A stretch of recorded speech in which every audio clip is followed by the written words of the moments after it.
Sorry.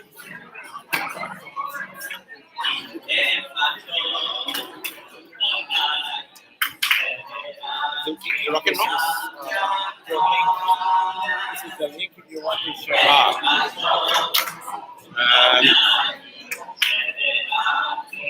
I will just take a photo of it.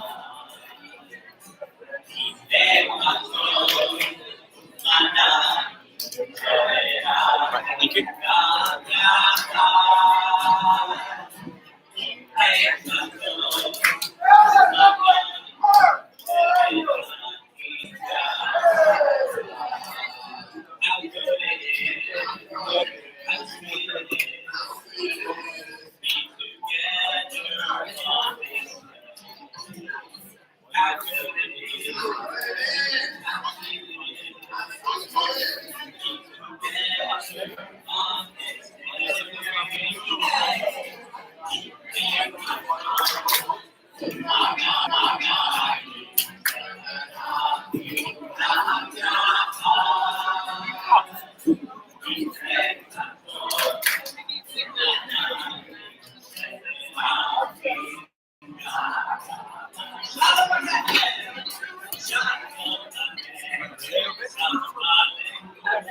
Where you going?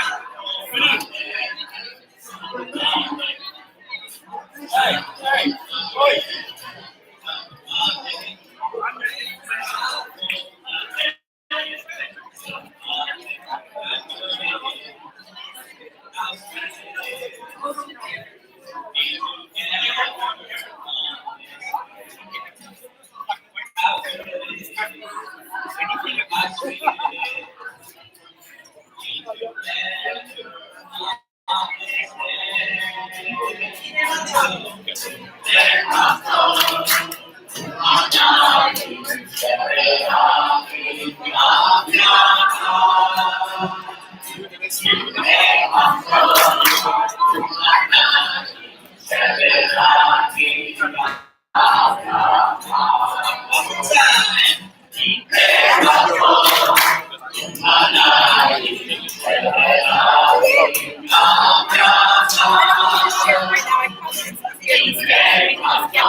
Thank you very much, Ari Freiberg,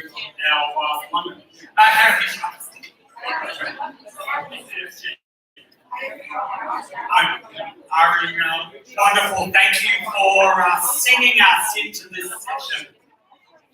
The next exciting installment of this day. I just want a couple of words because I know there are a number of new faces this afternoon who weren't here this morning. This morning's session, for all those who were here, I think you will agree, we had the most wonderful and dynamic session brought to us as a starting point by our rabbi and scholar in residence, Dr. Lawrence A. Hoffman, Larry. Our first session of the day was How We Praise Who We Are, the message of the prayer book, and it really took a lot of us into a different space with our thinking. We then broke into all those terrific series of workshops, and certainly I put my head into a number and ended up sitting in the Netzer one for the final bit, and it was wonderful then to workshop a range of things that were coming out of how we keep progressing in our progressive Judaism. So this next session, this afternoon session, is about returning home, mission-driven but Shema-inspired. We put you into these working spaces because we really want you to do some work out of this, but before we do that, I'm going to, with great pleasure, hand back and hand over to Larry, to Rabbi Hoffman, to take us through some more exciting thinking of how to be progressive in progressive Judaism. Thank you, Larry. Thank you, Ron.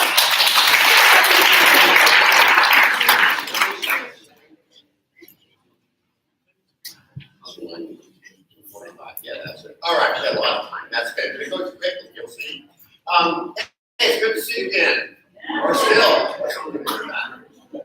I'm just so grateful for your helping me. Some of you for the second time or third time, even though I don't remember the first and second time, because I was jet lagged at the time. And I'm just getting used to how much space there is between people here. I didn't quite realize, I knew it was far, but I didn't go that far. So, you know, to fly to one place and another is a major enterprise. And but when I tell you that, but my mind is still getting used to the jet lag out here. So every once in a while someone comes up to me and says, "It's been here for 3 times at night." Oh my God. And then I remember, oh yes, you're in there. Something like that. But then I realized it's not my fault because you changed clothes. Not fair. All right, anyway, it's really good to see you, and I hope by the end of our sessions together, we'll spend enough time together that we do know each other pretty well. And then I am getting to visit you and your various congregations to some extent. That's a great way. I've done it already. Wonderful. And if I get to do it not yet, and it's still a chance. So it's something I can look forward to.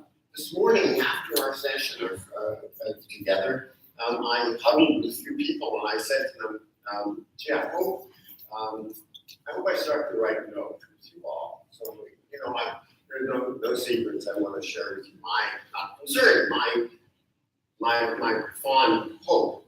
On the one hand, I want to be utterly and completely and absolutely respectful of everything I hear. And I know that since I don't live here, I don't know your situation like you know your situation. So I'm learning from you even as I'm instructing you. That's the way I look upon it. And we'll slowly but surely grow together.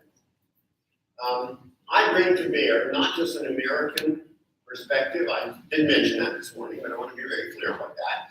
I also bring to bear work I've done in Canada and in the UK. And my study is actually of religion worldwide. So I've spent a lot of time reading and thinking about studies about where religion is going and what's happening worldwide. The news worldwide of late has been rather dismal. And I'm not going to repeat all of that. But we do see a tribalization and a rise of old ethnicities fighting one another. You know all about this. You read the headlines and world news as well as I do. But I try to see beyond that. That is to say, I know that's happening, but I'm trying to see the long run. What's been happening for 50 years, 60 years, 70 years, 100 years in terms of long-term trends? Because those are the trends that will impact us. They'll impact us differently in different countries, in different parts of the world. So it's even now in the United States, it's impacting us differently than we would have predicted 5 or 10 years ago. That those things happen. But I try to keep my eye focused on the long haul. On the long haul, things are happening with religion and with identity and with the world that even these momentary, I hope, by not just meaning in a moment, they could last for 5 years or something, but momentary changes won't interrupt. There are broad changes that are taking place in every at least free, democratic, modern, shall we call them liberal communities, educated communities. So I think of Australia, New Zealand, I think of wherever you're from in terms of your congregational climate and what's happening in the United States as well and in Canada and so on and so forth. So these communities, all of us, the congregations we are building in our movement anyway, are subject to long-term trends called secularization, individualization, and those sorts of things. So I try to keep my eye on that. But I know that where you are in those changes may be different, and I know that your situation is different. I'm trying to learn from you, be really respectful of you. When therefore questions come up, and you say, well, what about this and what about that? I really would like to just say, that's interesting. Thank you for sharing what you feel. I'll think about it. But on the other hand, I also feel a responsibility to be totally authentic to my message. I think I do have a message about long-term trends. And I have been working with congregations, many hundreds, over the last couple of decades. And I now consult with congregations all over and get to know them well. And so I'm trying to also bring you a message of what I think is happening and will happen to you. And these are things that you can't afford to neglect. One of them is changing identity. And I reflected that this morning. And that's why we have all these new prayer books. One of them is a new identity for our movement. What is progressive Judaism going to look like? And how can we prepare for it? How can we lead it as opposed to follow it and just see what happens and say, okay, whatever is. So those are the big issues that I worry about. So I'm trying to strike a balance between listening and being appreciative of what your questions are, the mentality they come from, which is your expertise. And at the same time, trying my best to answer. And I've been told that I can serve you best by being as honest as I can. So sometimes I'll take issue with a questioner, or I'll suggest a different point of view. And I hope, as I say when I do that, I don't sound overbearing or disrespectful. God forbid, that's the last thing I want to be. So that's just by way of introduction, so that we do understand. We now want to take a shift from what I said this morning, having to do with prayer and who we are, staying on the theme of identity, and talking about how identity is changing our synagogues, and where synagogues have been moving and where they're moving. Everywhere I go, synagogues are involved in change. Now that always happened, just that the people didn't know it. But now we know it. That's partly because we are more sophisticated about change. There's a great literature and leadership now. Many of us are involved in change in our own firms, in our own businesses, in our own education. So this is kind of par for the course, and we're bringing in different sophistications there on it. What we've discovered, though, is that synagogue change, although it has much in common with corporate change and with personal change even, nonetheless, synagogues are their own peculiar animal. And so over time, I worked with ways of thinking about synagogues like you think about everything else in terms of change, something to the same, but also thinking somewhat differently. So I want to take you through some thinking about synagogue differently. The key is what I call thinking differently. And here's the quotation that I love to use. It's by a professor who just recently deceased named Richard Rorty, who taught philosophy in some place, like in California. And Rorty said, "We make progress not by arguing better, but by speaking differently." That's brilliant. How many times have you been at a board meeting when you think this is your second time or third time or fifth time through the same conversation? And there's a new board member sitting next to you. And you could easily, you know this takes 2.5 hours, but you could easily turn to her and say, "This is conversation 15B. I know how it ends, but I go out for a drink." Now, in fact, that's commonplace in every board I know. It's commonplace in my own faculty, where I can regularly say to new faculty members, "Oh, I remember this conversation that we had before." Why is it that conversations tend to be recycled? Why is it that we sometimes seem to make no appreciable progress? There's nothing worse for a congregation's morale than to feel that way. And the reason largely is that we use the same language. We speak the same way. Speaking the same way means you will think the same way. Because it is not true that you think things and then you say them. Just the reverse. You say them, and that helps you think them. Which is why we frequently say, "I've got the tip of my tongue, it's the right word, that's it." And then you say the word, and now you know what you're thinking. It really is true that we speak and then we believe as well. It is not true that people believe in God and therefore they can pray. It is that people pray in a way that helps them, in some sense, believe in God at that moment. And afterwards, they say, "I don't know if I actually believe that." But while they were doing it, they had a sense of it.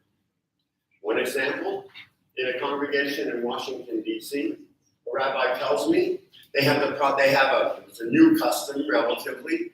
They invite people to walk up personally in front of the open ark during the Elah. The ark's open anyway, and they proceed with the service that nothing's happening. People line up, meanwhile, one at a time. They stand in front of the ark and they speak to God privately, and people kind of ignore them, and they go about your business in the service. One of the most moving times in the world to see people walk out there. So the rabbi says to me, he notices that one of the guys standing in line is his local atheist, who drives him to shugget because all he wants to talk about is why there's no God. And he walks up in front of the ark, and after service, he says to the guy, I mean, what are you doing talking to God when you don't believe? And he says, no, that moment that just seemed like the right thing to do. So it's not about what you believe when you're not praying. It's about how you pray so that things that you would never otherwise believe seem real. Well, my example of prayer is an example, that's an extreme example possibly, but it's also an example of your conversations. I urge you as boards, as leaders, to speak differently. We're going to have an experience with speaking differently today. So I have various slides to teach from, and I have an able aide to do everything I can to actually get them up on the screen. They will be sent to you by late this afternoon, and you'll be able to take them home with you. I'm not going to go through all the slides. I'm going to go through some of them at the moment, teach you something about synagogue change, how synagogues are different, why we need to think differently, what that's involved in. This is going to take me maybe half an hour. We're then going to have an exercise in which you'll have in your congregational groups the opportunity to come up with a new way of thinking. I should say speaking, that's what I meant to say. A new way of speaking, and then a new way of thinking. You will not finish the exercise. We had some discussion early on whether we even do this and whether it would work. Normally, I would take a whole day to do this, and so I don't have that time. But you'll get a start at it, and then I hope you'll be able to bring it home to your congregation, and you'll have more slides than I'm going to use. But you've got them up here, and I'll show you how to use them. You can take them home, and that can kind of prompt you to do some homework and keep going on your own. Okay, so here we go. Well.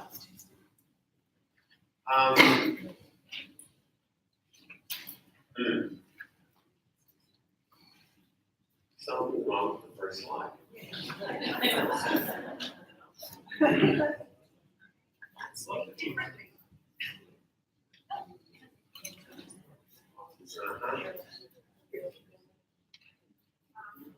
All right, I know what it's supposed to say.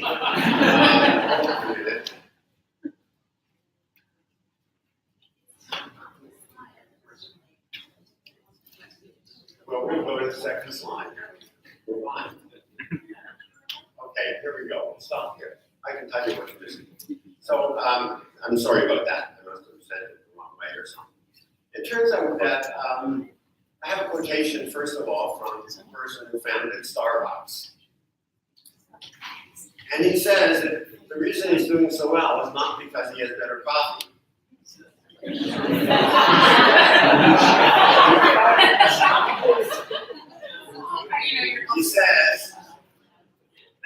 He says it's brand loyalty.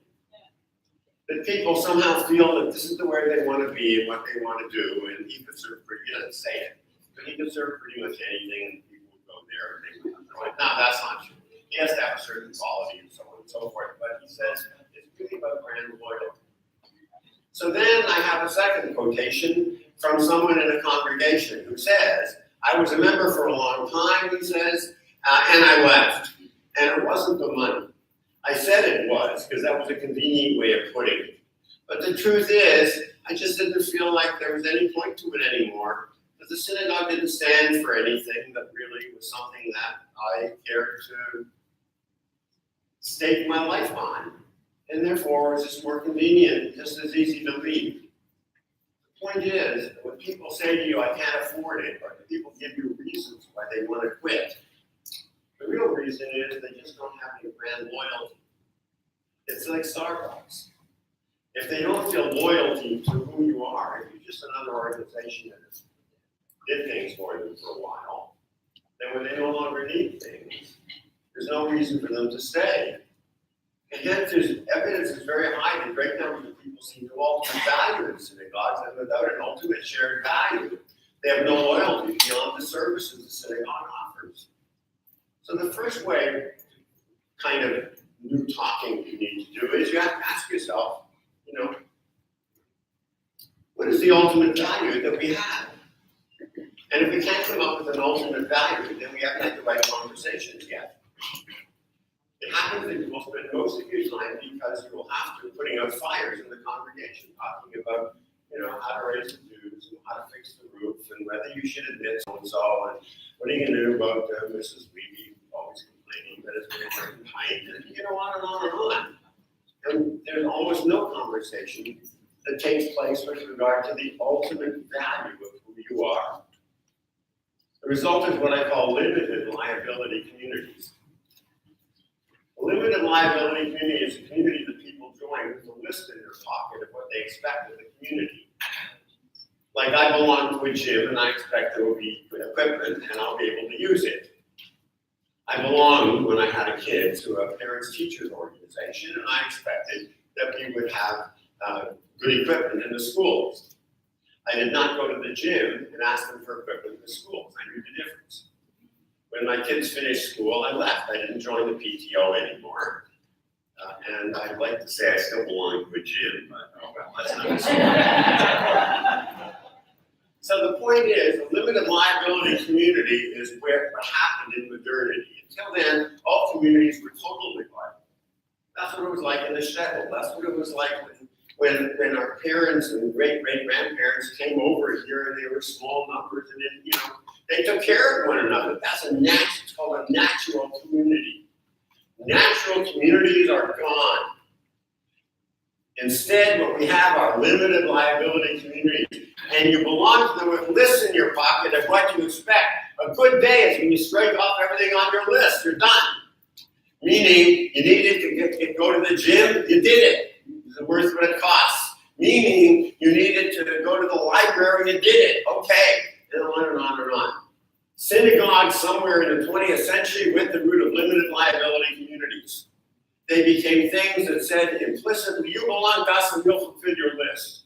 You need high holiday tickets. You need a school for your kids. You need whatever it is that they said they needed. A rabbi on call. That's a big one, right? In case you get sick. This is your insurance, and on. You need a burial plot, whatever it is. As long as we take that attitude, people will not see any ultimate value to who we are. They will only see a cost-benefit analysis of whether they're getting their money's worth. And you will have a revolving door membership. And every year you will gain a certain number of members, and every year you will lose a certain number of members, and you will get nowhere. If you're lucky, more people are moving in than moving out. If you're lucky, you got a Pied Piper rabbi or two and a cantor who sings and plays the guitar, and you can bring in maybe more people than not for a while. But that rabbi and that cantor will be worn out and burned out before you know it, because actually they didn't go to school just so they could be a Pied Piper. And so the question is, how do you then maintain a membership? And how do you do actually, your way of talking, how do you do what God wants you to do?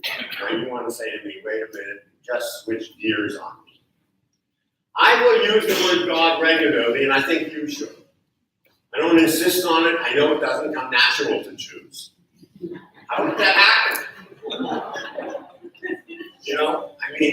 Moses says, "Hear, O Israel, the Lord our God, the Lord is one." And the Israelites say, "We don't believe in lords." Come on. We don't do that. That's not our way of speaking quite normally, and we say all kinds of reasons for it. I will use the word God as a placeholder for all that is ultimate in life, for all that matters most. When I can't think of a word that does justice to the grandeur of it all, then I'm going to say God. I'm going to call religion, I'm going to define religion as the practice of speaking in a register that does justice to the human condition. Speaking in a register that does justice to the human condition. Part of the human condition is life and death and love and sickness and care and connecting and community and aspiration and loyalty and excellence and failure and dismay. You go through the list. I need a word to do justice to all of that. A word for what it is to be responsible for all of that. And so I use the word God for it. You can imagine any kind of God you like. That's all metaphor. But I do believe in some kind of ultimacy. And I know the synagogues have to reflect that ultimacy.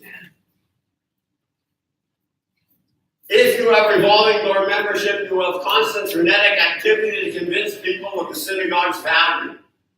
In old days, when we used paper, we used to send flyers home to people to prove that we were doing all sorts of wonderful things and justify the dude. Look how busy we are, you know? We were frequent flyer synagogues. That's what we were. Sending out flyers all the time. That is a certain way to despair. In the world we live in today, we no longer have people who will automatically join synagogues because it keeps them busy. We are busier than ever, and busy people will not pay a lot of money to be kept busy. Not unless there's some ultimate value. Next slide, please. So here's the lesson. It's not about what a synagogue does. They all do pretty much the same thing. Not even how well they do it, but you better do it well. It's about what a synagogue is. You need to rethink what a synagogue is. That's our task for today. Next. Well, this slide's called "It's a Great Time to Run a Synagogue." Are we having fun yet? So there's some broad strands. I could spend hours on each one of these strands, and I'm not going to. You can look at them, and these are things for you to discuss when you go back home. Your board should be discussing these issues, not just the emergencies that take place, because these are what are going to drive you.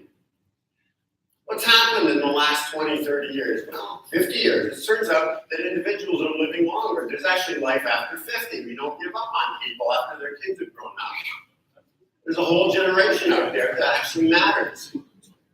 The biggest change is that this is a hard one, and I'd love to spend more time on it. We can perhaps later. But the real issue is, we were once, by Jews, we were once an ethnic group. And we thought we were a single ethnic group. Ashkenazim ignored Sephardi, for example. Or Sephardi, people speak Yiddish poorly.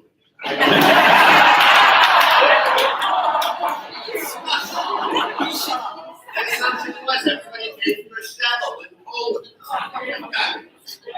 What do you mean you know I'm from my grandfather? Right? So ethnicity is slowly dying in educated, liberalized, college-educated classes around the world. That means the following is going to happen. When you have strong, closely knit ethnicities, it means you will always have in-marriage, because no one meets anybody else. The minute ethnicities begin to fail, you will have a lot of out-marriage, because people do meet other people. Also, they don't have memories of the good old days in Poland when they were killing us, thank God, you know? What it means also is the more people marry up, the more people who are not Jewish and don't have the same ethnic memories are part of our group. Which means you can't count on the same old Yiddish stuff. Which means that the jokes you used to laugh at are now embarrassing. Which means that the old-time Jewish food is awful. Which it was then too, but it's all we had. The only thing I will say for the Ashkenazi Jewish food on which I was raised is that it is a certain proof of the presence of God, since we're still here somehow. I was glad to see you were serving new Jewish food out there for lunch. So my point is that what used to be strong ethnic bonds are now simply nostalgia. And I like to say nostalgia isn't what it used to be. Which means instead of ethnicity, we need to have a purpose, an ultimate. What is the purpose of your synagogue? Ultimately, what's it all about, Alfie? I still believe in peoplehood. but don't get me wrong. Ethnicity comes from the word ethnos, Greek for people. I want to say that instead of ethnics, we are ethnicity, we are ethnicity. We still have something to offer this profound Jewish peoplehood. Synagogues have something to do with the Jewish people standing before God, however you conceive of that. And that's why Jews all over the world are connected one with another. That's why we talk about Israel to start with. Because there's something about Jewish peoplehood that is profound as ever. But it better be peoplehood with purpose, not peoplehood with nostalgia. Economies are changing. The industrial economy learned how to make the same thing for everybody, looking exactly the same way. You get a Model T Ford instead in any color as long as it was black. That was classical reform, if you remember.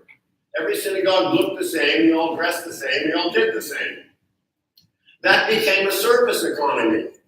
And that became suburban reform in America, or suburban whatever it is that you have here or anywhere else, which meant people began judging their membership by the services you provide, not just religious services, but any services. Is it worth the money? And we are now in a new economy. The new economy is experiential. People want experiences now. The question is, are you intentional about providing people with profound, ultimate experiences? Do they leave with the sense that they got something in a synagogue they can get nowhere else? Because, I will use the word again, because this is where God can be found. This is where we have services. It's not just fun, but it actually is a sense that this is a community like none other can ever do. This is part of the Jewish people. This is my story. More later. Keep going. Society is changing. Once upon a time, everybody belonged to a synagogue that was called Jewish civic virtue. You moved into town and joined the synagogue. What else? Not anymore. That's dead. Now, you live in a liability community. Why would you join? Except you want the services, and then you quit to save money. I'll skip to I'll skip to F. You see spiritual but not religious? I read your survey. What's it called? Gen 17, is that correct? Yeah, you're like every other country. You're different. Like every other country is different. But you know what? It's the same trends, same questions about next generation. And what we see in the next generation is they answer they are spiritual but not religious. By not religious, they mean they don't believe in joining organizations that you don't want to be anyway. That is to say, they don't believe in organized religion. Organized religion seems just to have to tell them what they ought to do, and seems not to like one another. That place is no good, join our place. They don't like those distinctions, but they're spiritual. Even as the sense of joining is dissipating, there is more spirituality among young people than among the people over 40. If you're over 40, over 45, spirituality is something you read about, maybe, and you're getting into. But if you're younger than 40, it's what you want. Spirituality is to search those experiences that connect you somehow with the profundity of all that is God, using my terminology. And people will do yoga, they'll go hiking, they'll do all sorts of things. Do we have that in our synagogues, is the question. Here's the big one. This can take a minute to take in. We are moving to an era when the question is no longer going to be, are you Jewish or not? Is she Jewish or not? Is he really Jewish? Identity is becoming multiple. The question, people are now identifying with many things. The question will become, for anyone who's in your orbit, think of people in a Jewish orbit. Somebody comes your way, walks inside your door, is part of a conversation, comes to the service once, comes to a study group, you meet over coffee in Starbucks because you have brand loyalty, whatever. The question is not going to be if the person is Jewish, but how Jewish are they, and in what ways are they Jewish. You're going to have members who may not be altogether Jewish by your definition. but there are people who are looking to be more Jewish. Or there are people who feel themselves to be Jewish, they may not be halachically Jewish. Or there are people who act Jewish on certain times and want to act more Jewish at other times. There are people, in other words, who are part of us, but not in the same old ethnic way, where it's either it's a yes or no, black or white, can't. We're going to have to learn how our boundaries make room for people who are sort of iffy from one perspective, but from their perspective, they're leading authentic lives, trying to find their way to the ultimate. And they think we Jews have something to say.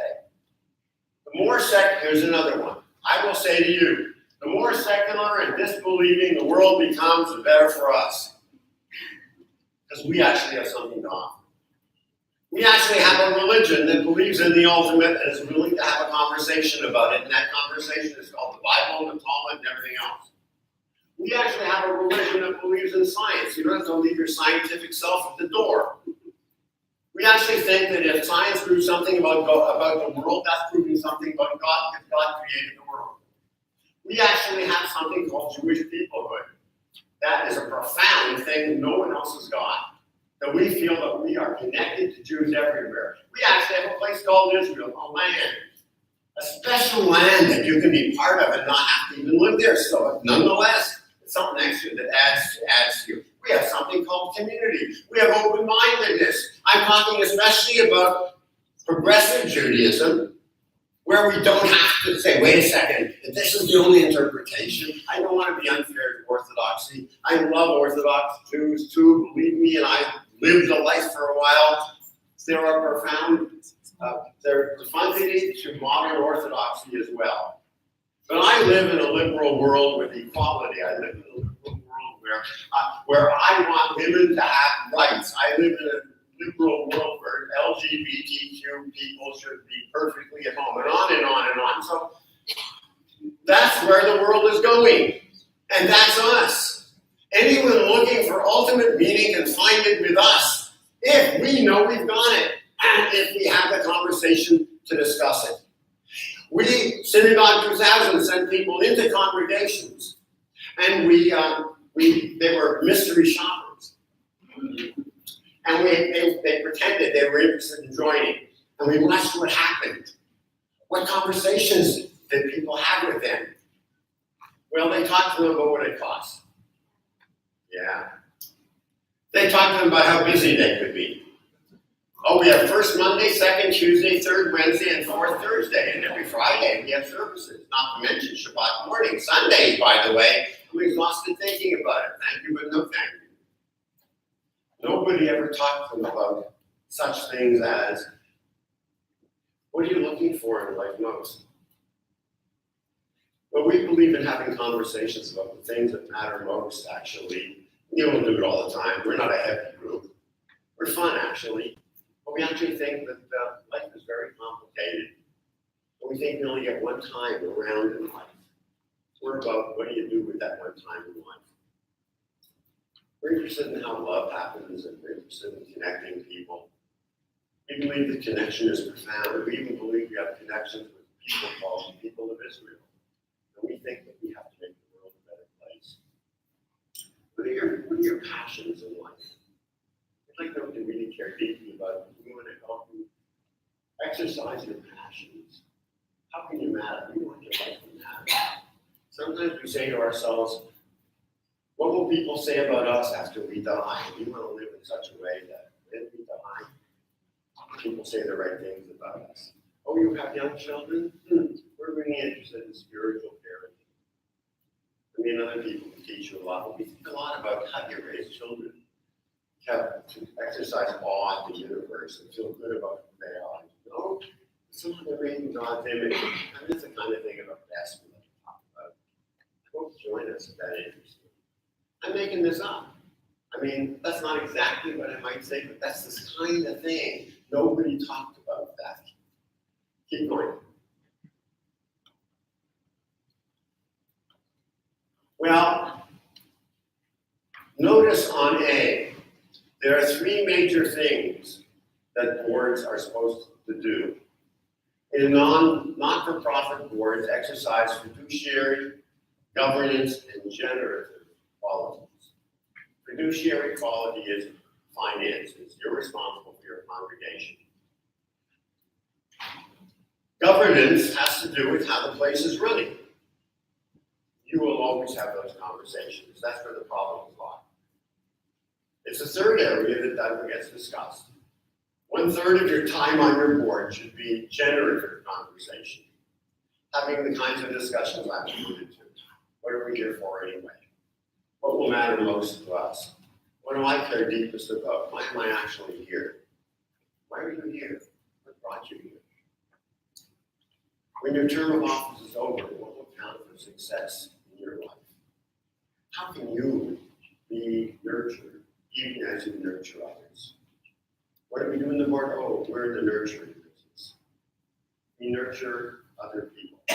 We nurture the world. We nurture our community. We get nurtured. What nurtures you?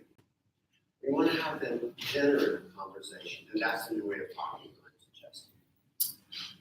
So, in order to do that, we move from go to C. We're going to skip the others, our time needs. Change can be divided into two kinds. It's called additive and it's called transformative. Additive change is the easy kind. Additive change is when something's wrong with your school, so you make grade 4, grade 5, and you say there'll be no 6th grade teacher, we'll skip 6th grade because it's been bad all this time anyway, we'll just go from 5 to 7. Great idea. And everybody, in other words, additive change is easy. You just add something to your program, subtract something, change something. It's just juggling things that we're used to. Transformative change is when you ask different questions because you can speak differently. And you say, what are we all about anyway? What if we didn't have any committees at all? No committees, that would be transformative. How would the work get done? What if we approached people differently and we said to them, whatever? I want to go through with you the process of transformative change. And we're going to do one exercise in just a few minutes about it. So will you keep going? Keep going. We'll have to skip over this. Keep going. Keep going. And keep going.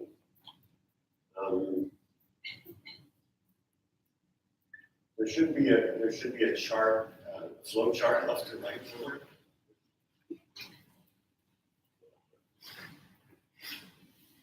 Should be before that.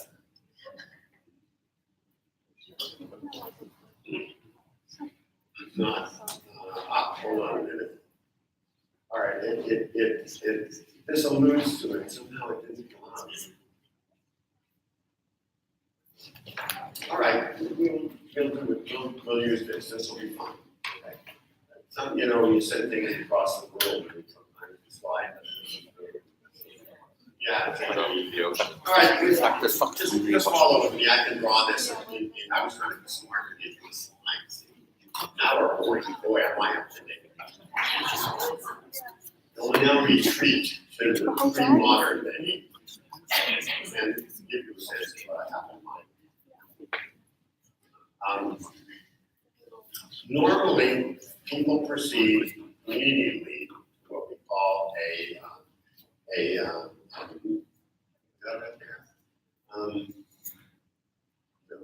normally people see immediately with a long-range plan or a strategic plan.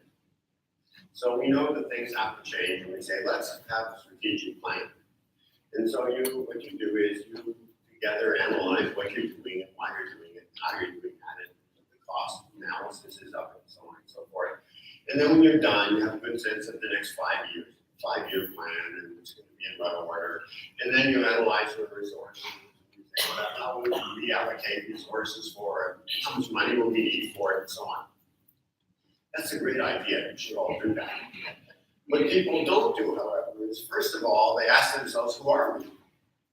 Because your long-range plan should follow from a sense of self. What are we here for altogether? That's your vision. That's your mission statement. What's your mission? So what you have ideally is a mission statement, and then from that there flows a sense of what you want to be doing, and then you can have your strategic plan. You with me?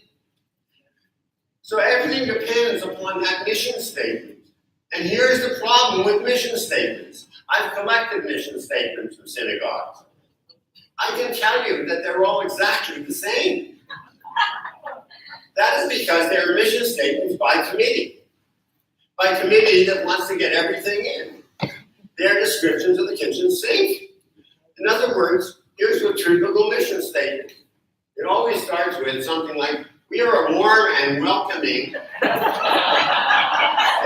we are a warm and welcoming community. Yes. Welcome diversity. And believe in prayer, study, and good deeds. Oh, and Israel. For God is real. And we support Israel. Now you multiply this by 3 or 4 lines, and you have a typical mission statement of a congregation. I can tell you that unless your mission statement is memorable, it's worthless. If I gave you your own mission statement, you wouldn't know. Could be somebody else's, but different would it be? I've never heard a congregation say, we are the cold congregation of town. Didn't like diversity and not know very much. No one ever says that.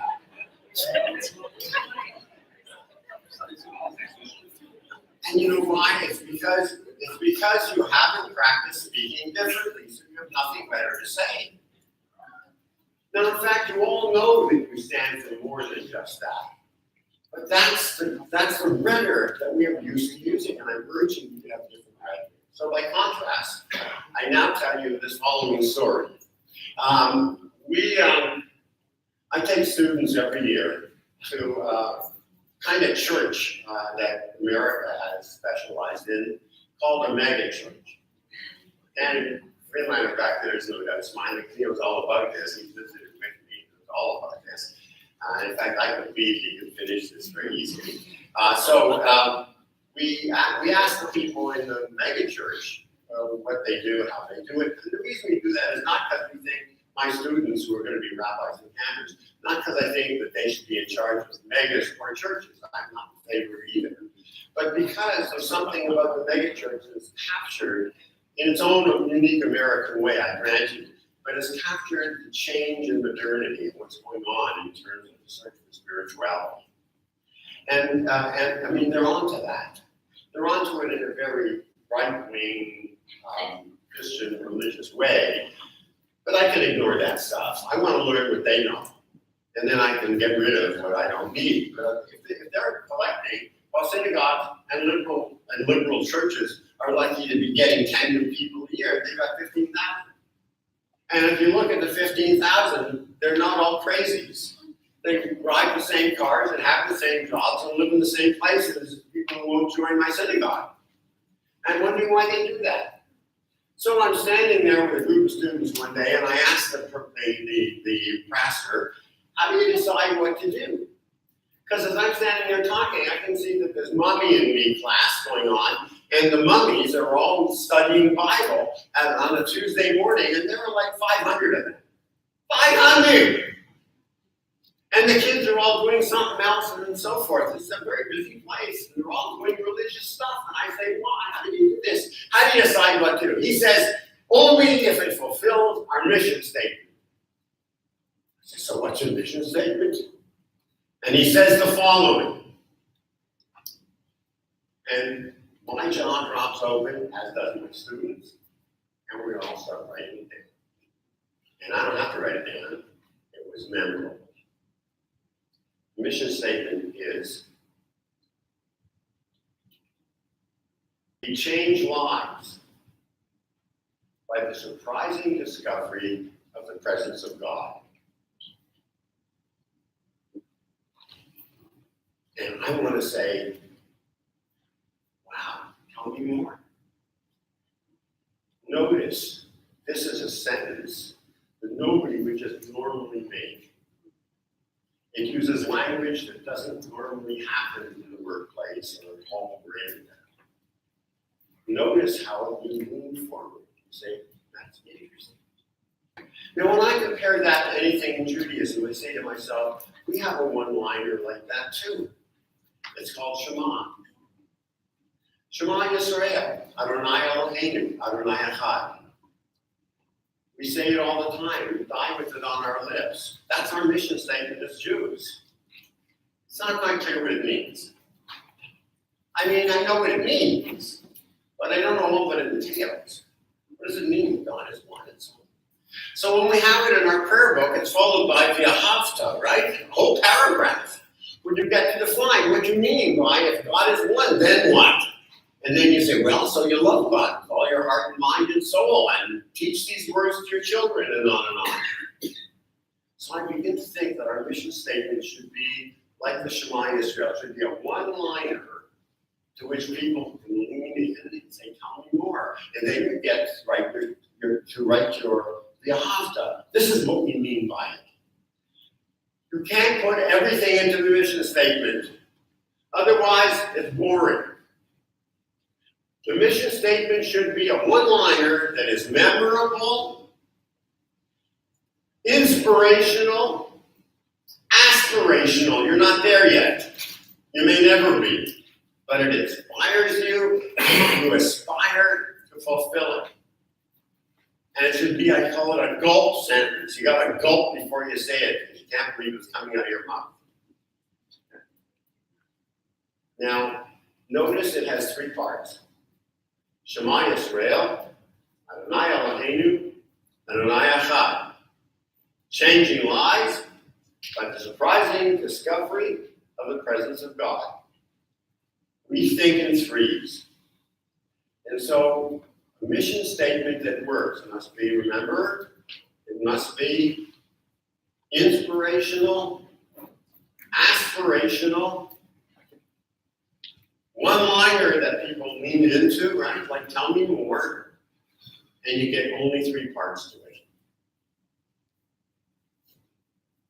It will not do to say we are a warm and welcoming congregation. That is not particularly inspiring anymore. Everybody thinks they're that. And there's nothing more to say. It's ordinary language. By changing lives, by the surprising discovery of the presence of God. Whoa. So what I'm inviting you to do now, sitting in your congregational groups, is to begin the process of writing your own Shema statement. Now you have to be willing to play the game, which means you have to be willing to say things you might not otherwise say. It means you have to ask yourself, and don't get scared, it's not hard, it's a fun thing. You have to ask yourself what means most to me. What do I care deepest about? So what I'm going to suggest you do is, since we don't have a lot of time, we're looking at half an hour, I'm going to suggest to you that you get into small groups who are already in the congregational groups. If your group is really big, break into two groups, because this isn't your final decision, or three, however you want to do it. And you know who you are already, you know what you stand for. And I want you to say, what I care about most in life is. Now, of course, some of you will say the obvious thing, which don't make it fun, make it right for your family.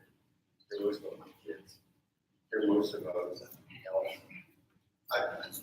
All of that's true. But I want you to up the ante just a little bit and not talk just about your own family, about the obvious sorts of things, but maybe some of your values. I mean, I'll make up something for a moment. This is not what your answer is going to be. I'll just make it up. I care most about loyalty. And then I say to you, oh, we can tell me more. And then you might say, I think I want to be known and be loyal to those I love and loyal to my values. Now, suppose you said that. And suppose you decided your congregation stood for loyalty. You might then say, so we are a congregation that practices loyalty to all that matters. Or something like that. Now that's just a quick thing off the top of my head. But do you see how you lean in? And I might say to you, if I wanted to say, what matters to you? What do you think? In your Ahavta, you would then spell out what matters to you, why you're loyal to it, or something like that. You're not going to get to the final thing today. I just want you to try speaking things you haven't said before about what matters most to you. The ultimate value. Now, I have time for everyone to do it. You won't be able to do it all. And some of you will say, I just can't do this yet. I have to think. So there are people who can talk in an instant and come up with sentences. Other people take a while. That's fine. But get into small groups and listen to each other have a conversation, generative, right, that you haven't had before, about what is it that matters most to you, that you think maybe you might be what the synagogue ultimately is for. It's so fun. All right? Any questions on the assignment? Let's see if we can look over here. It's got the TBI. So you're going to break into 4 groups of 5 years. All right. You can handle this. Break into little groups. I will swap the 10 minutes or something, see how you're doing, and we'll see where we go. The book was not in the book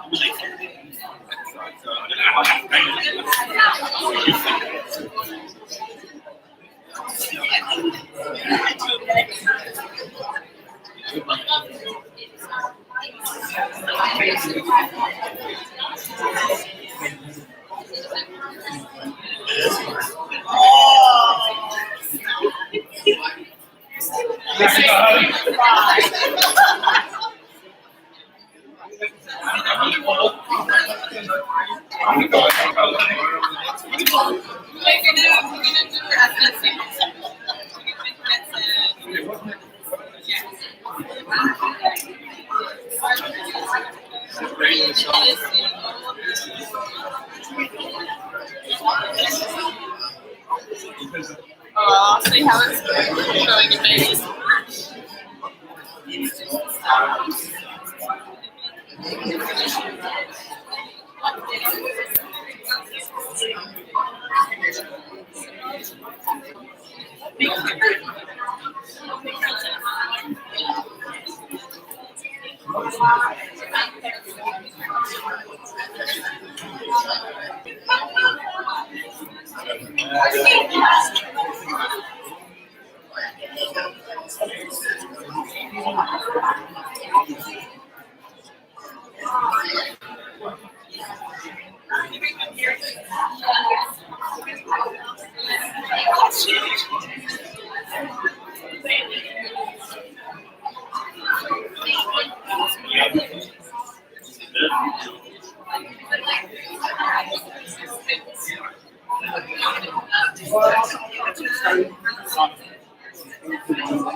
Why does that matter to be accepted?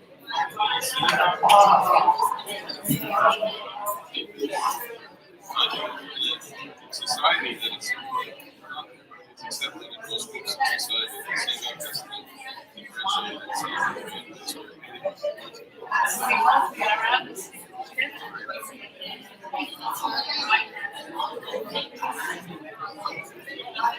Synagogue has to differentiate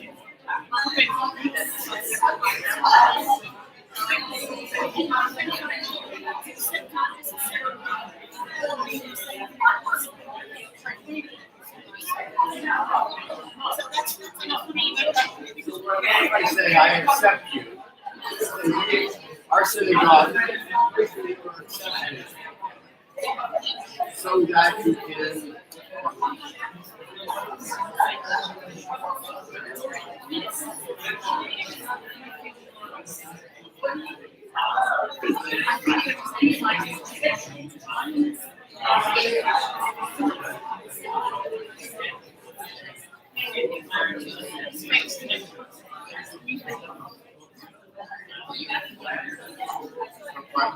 I'm looking for like 3 or 4 words. In other words, he accepted, you don't accept me just so that we can, you know, be my opinion.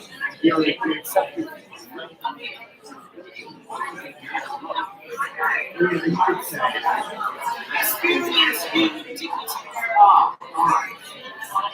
place where you are.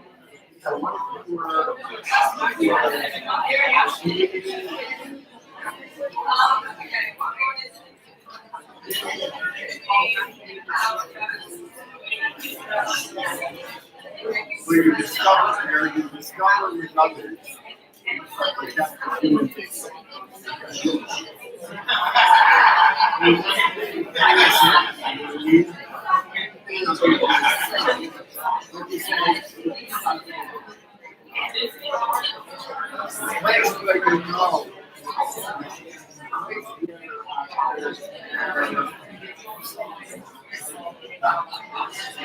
We share our human thinking with others.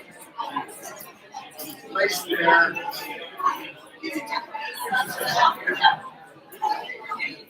And then you can always add. Human thinking is valued as the way to change the world. Or, I don't know.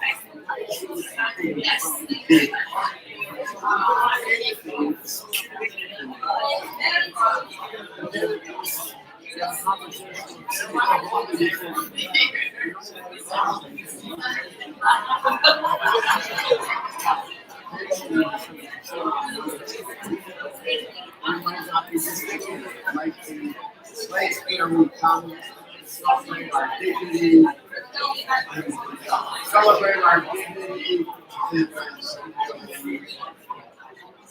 to affirm the dignity of others, and to insist on God, insist on our God.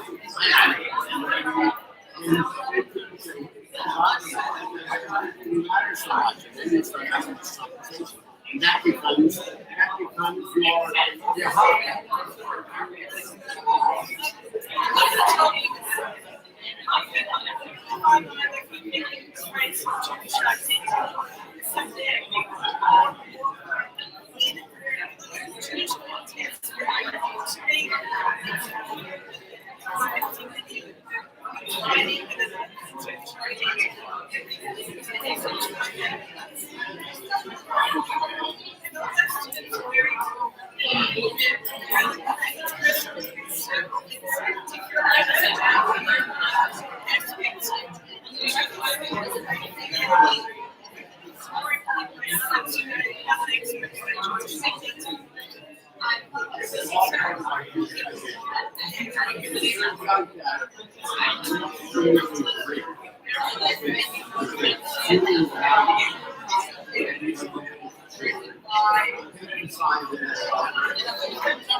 Dictate.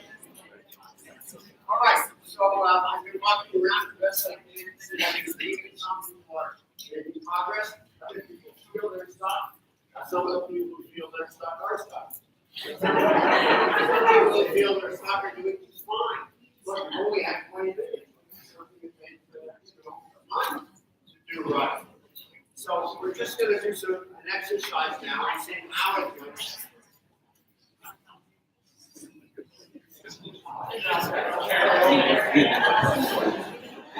As I was saying before, I was rudely interrupted by myself. Some of you think that you're stuck and you really are stuck. Other people think you're stuck, but you're not. It's fine. It's just that it takes a little while. It takes normally a month to do this sort of thing.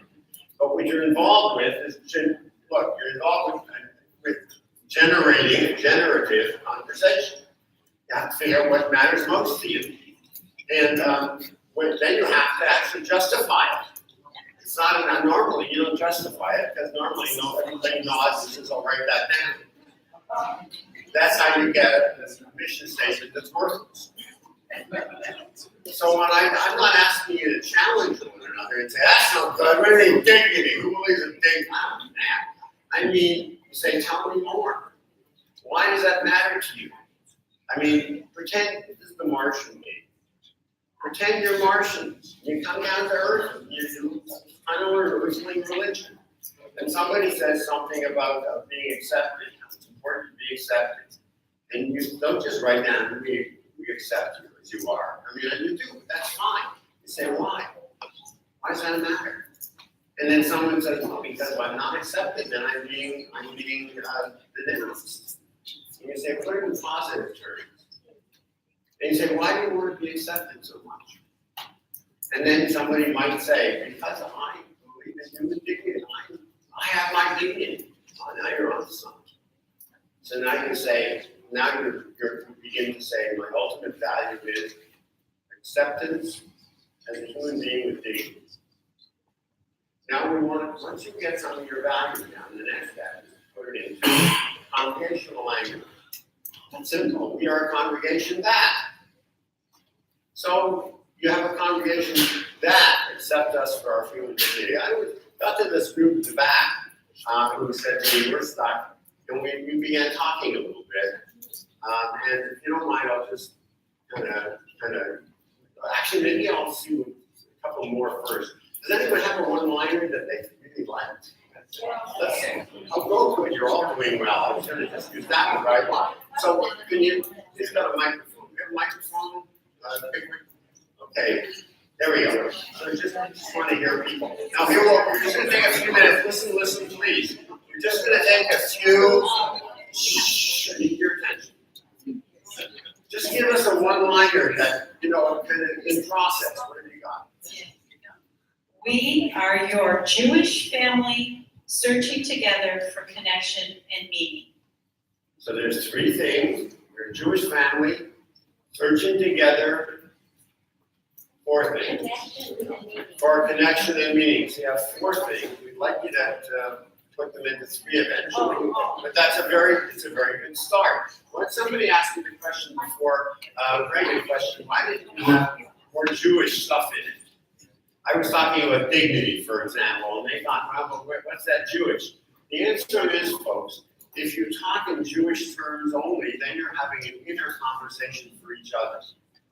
And often when we use Hebrew, like catchphrases in Hebrew, unless that's your language, speak Hebrew is different. In Israel, that's what you got. But if you're using internal catchphrases in Hebrew, then they mean nothing at all. Often when I teach students how to pray sermons, and I say, when you write me your outline, I don't want to see any Hebrew in it. They say, what do you mean no Hebrew? Like Hebrew? I said, no, Hebrew is fine, but if you say, oh, it's all about Torah, I have no idea what you mean by Torah. It mean anything.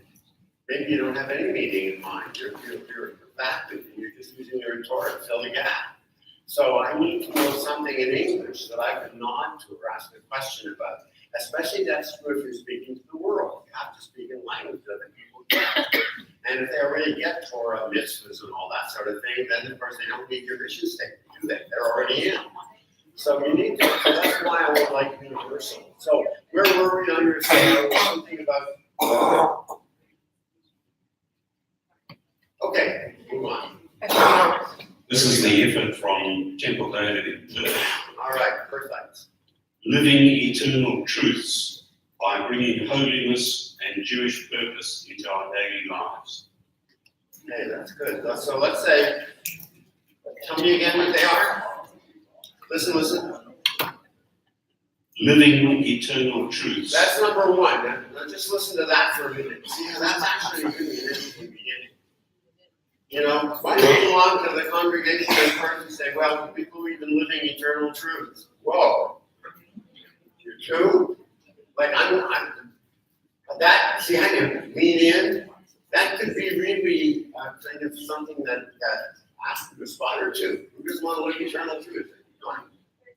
By bringing holiness and Jewish purpose into our daily lives. Holiness and Jewish purpose. For reasons I said before, I would wonder about Jewish purpose because I think that goes without saying for synagogue. But the idea that we live eternal truths by informing our lives with purpose. Did I just shift it around? One of the strategies sometimes is you look at the key words and you shift it around and try to make them into different sentences. Watch how we can do this different ways. Listen, please. What do you say? Living eternal truths by Bringing holiness. Holiness is a key word, and purpose. So what if we said, there are many ways of doing it? Say, we live eternal truths by informing our purpose with holiness. I don't know if that says anything or not. You gotta think about that. But that's okay. You say, wait a minute. Or you say, listen, or you say,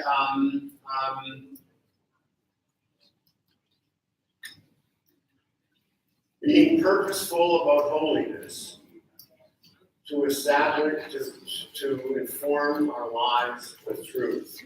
I mean, I don't know, but if you've got like 3 key words like holiness, purpose, and eternal truth, you say these are 3 things that we really wish we did. Now listen to how it's going to work, please. We've only got 20 minutes, and so I need to kind of move us along. But and I didn't so wish we had another hour, really, but we don't. So once you've got something that's got like the thing I told you about for the mega church, you've got 3 lines, or in this case, 3 terms that you're going to play with, right? Now suppose you came up with what it was. Suppose you decided, we are the congregation that lives eternal truths through holy purpose. That's interesting, right? Now it's like Shema Yeshua. I don't know what that means exactly, holy purpose. But it's the kind of thing I say, do you really do that? Now, you're not changing your congregation. Your congregation is still going to have a school, you're still going to have services, you're still going to do Torah study. But now comes the next step, which I don't get to today, but the next step is implementation. You're now going to describe, the next step is the V'ahavta. You're now going to describe what are the eternal truths? Why do you need them? What holiness means to you? Why purposefulness matters? What is purposeful holiness or holy purpose, depending on whatever you say? Now you're going to end up with 10 lines or so that define actually this your manifesto. Now you have a manifesto. You got a one-liner. Rob before called it the elevator pitch. It is. You got a one-liner, and you know how to explain it. And people say, "What are you talking about?" You say, "Well, we believe that there are eternal truths that people should live by. We think that people are born to be truthful, and we think holiness is what we bring to the world. And in fact, it's Jewish holiness, it's a particular type, and this is what we mean." Then after that, now you go to your programs. Think of your programs as output. Think of the Shema statement as input. You input into your system what you stand for. And now you stand for something big. You don't just stand for something, thank you for sharing. And then you say, which of our programs actually are about eternal truths? And do the teachers in our school know that's what they do? And now you get everyone in your synagogue to be on message about this. And the next thing you know, the committees start talking about how can we be involved in eternal truths. I've got, let's say, a committee for education, all right? So I say, how can I now teach our students, our teachers, they better know what the eternal truths are? How can they teach eternal truths? And on and on. And so slowly but surely, everything about your congregation changes. Even the way it looks changes. Because you're going to plaster this one-liner all over the place. And you're going to, sometimes people make pins that they give their outgoing presidents and so on. It might say eternal truth. Something like that. But it's on message. In other words, you now become an efficient organization dedicated to something profound. Let's try another one. Somebody else? Yeah. We nourish each other's Jewish souls. We nourish Jewish souls. We nourish other souls. We nourish each other's Jewish souls. You nurture each other's Jewish souls. You nurture each other's. Nourish. Nourish. N-O-U-R-I, I think. Yeah. Yeah. So I have a bad accent. Do you nourish non-Jewish souls? Well, we discussed that, and it's a good question, but probably not. But people who are interested in Judaism are welcome. Well, maybe you add Jewish nurturance to souls in search of meaning.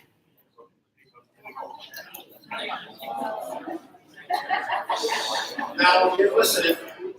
You see how I just added something? And now you might be saying, maybe that's right, or maybe it's not. And then you say, oh, that's wrong, and now you tell me what's right. But that's the kind of conversation you need. Yes, what have you got? The Jewish ride, connecting to self, people, and God, a different meaningful journey. Fast too much.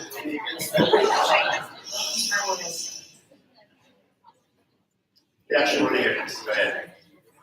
The Jewish ride, connecting to self, people, and God, a different meaningful journey every time. Whoa. I see a lot of people saying, Lean in. that's Come to very East nice. Cayenne. That's right. If I had the time, I would have just joined you, never mind explaining. Let's do one more over here. Yeah, I didn't get to your group, so. Yeah. So we're the and we have seriously.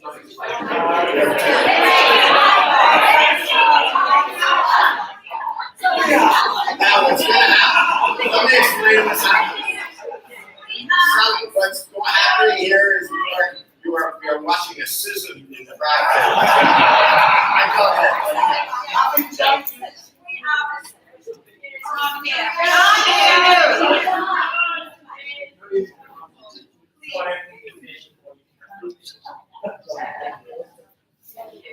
We are a spiritual community bringing innovation and creativity to Jewish traditions. Okay, let me go back again. Tell me again. We are a spiritual Community bringing innovation and creativity to Jewish traditions.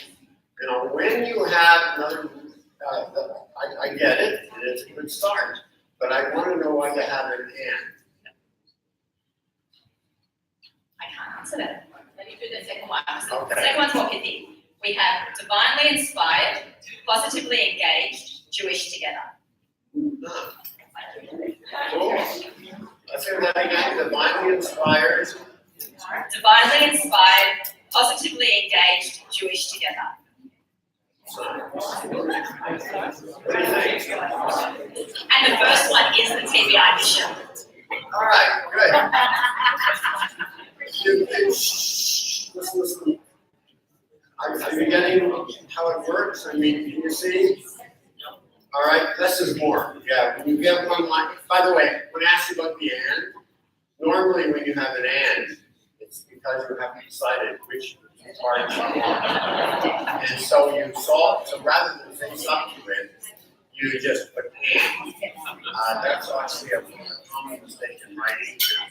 So when you have bringing creativity and innovation, or whatever you said, they're both good ideas. You want to decide which one you meant.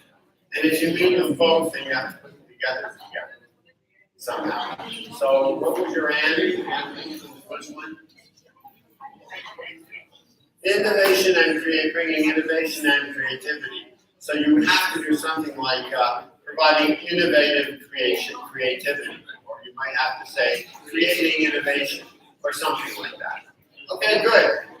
Let's do one more over here, and then we're gonna. Oh, we got another one. All right, here and here, and then we're gonna. Oh, I want to get to the back. I will get to you. Yes, go ahead.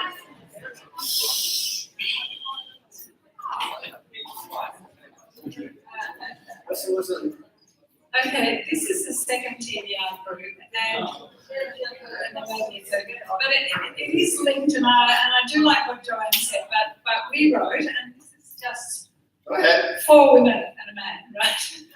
We change lives by making people feel equal, accepted, respected, and included before God. Nice. There are too many words, but I love the idea.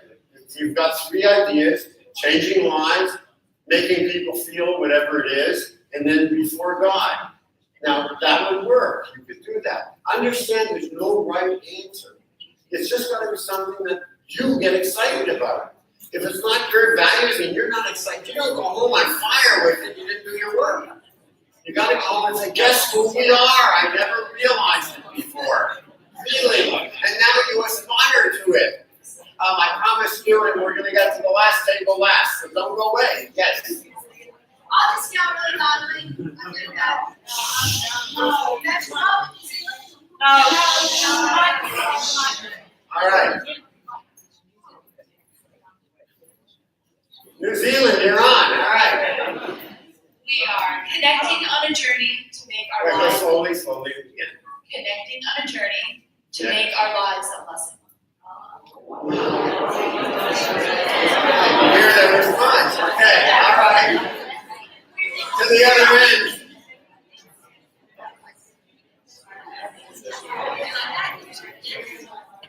Thank you. Okay. Listen, folks. Okay. Who are you? Know yourself, help the people, and create tikanola. Know yourself. Help the people. Help people. Know your, what do you mean by help people? Help. You're doing great. You're doing great. Help everyone. Help all people. Okay. Know yourself. Help all people. And what's the last one? Now, so let's play with this. This is great. Tikkun olam is a Hebrew word, and so I'm gonna say you can't use it for what I said before, because I know what you mean by it. Give me a one. Give me the equivalent of it. Okay, we have another one. Oh, yeah, another one. All right. I like the first one, but okay. Go ahead.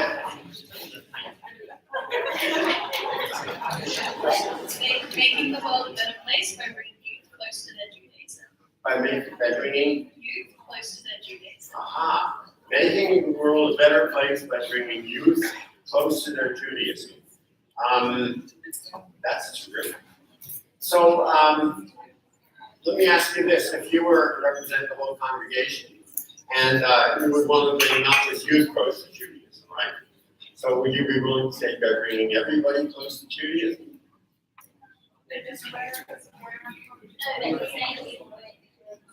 Your congregation. I understand. If you were. Yeah, would you recommend that this be something for your congregation? It would change, okay. You wouldn't be saying, yeah, usually, yeah. What I was saying is, if we weren't using the word youth and we were to say everyone, then our whole vision and everything that we're saying Yeah. in this would be different. Yeah, thank you. So I actually want to thank you. I'm glad we ended with you, and I wish we had more time. We don't. I can't do any more because they'll kick me out. But I want, and I wish I could do that more time, but I just don't. I promised I'd get out of this room on time, and others are waiting here. But I'm glad we ended up with the youth here because I want to emphasize two things from what they teach us. First of all, they picked on two things that are the future. One thing is to know yourself. And that's something I don't necessarily hear from older people, but it's age-old wisdom, right? Age-old wisdom, know thyself, to thine own self be true, and so on. But in fact, it emphasizes the dignity of the individual human person, and that if you know who you are, then you know yourself in depth, and that you stand for something. Whatever you come up with is going to have to satisfy the need that we hear in this response. It needs to be something that emphasizes the dignity and the ability of an individual to know themselves and therefore be an authentic human being out of their own being. A second thing that young people care deeply about is bettering the world. Notice the world, all people. So they want to do it maybe as Jews, but they really do want to better the world. And so whatever you do, you're going to want to do something that helps people realize that through knowing who they are and fulfilling who they are, the best of who they are, they can change the world and they can matter. Now, to matter has two terms. Matter can mean I matter, I'm important, but it also can mean I care about what already matters in and of itself. Your synagogue has to matter in that second sense. It has to count. And it also has to make people count because of what they do when they matter. What we're looking at then is mostly the ability to have generative conversation about things that matter. And then to say, if our synagogue were like that, what would be a one-liner that we could have that would describe us? Out of that would emerge then a description of yourself, and out of that then eventually would emerge the way in which you look at all your programs and everything you do. We've just scratched the surface of Synagogue Transformation, but I hope you see how exciting it can be. I mean, when you have these conversations regularly, you will be nurtured. And you should go home and remember what it's like to have fun conversations. Remember I started off with something called "It's a great time to go to synagogue." Are you having fun yet? If you're not having fun, you're doing something wrong. And it doesn't mean you won't sometimes go home unhappy. But you know what? You should usually go home feeling that you have entered new territory, that you have grown Jewishly and humanly, that you discovered parts of yourself you never had, you have conversations you never would have otherwise. I wish you well in discovering your better selves and discovering how your synagogue can be what really matters, and in building a brave new world where synagogue will matter as never before. Thanks, everybody.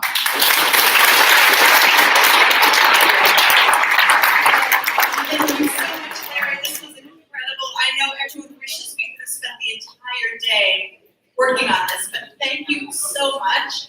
There will be a wrap-up after the next workshop session. Larry will be providing a 20-minute wrap-up. So if somehow you didn't get heard right now, a few groups would like to, maybe that might be a good time to just have a moment, if that's okay. But in the meantime, just really quickly, just a very important announcement. First of all, you're going to have to scurry out of the room so they can reset this, so 2 workshops can take place on either side. The second thing is, Patrick Prunster just kindly let me know that upstairs he found a mobile phone that had Adi Cohen's business card in it. Maybe he gave you his business card and you had tucked it into your mobile phone. But if someone's missing a mobile phone, please let me know. And yeah, enjoy. We'll see you back in this room after the workshops.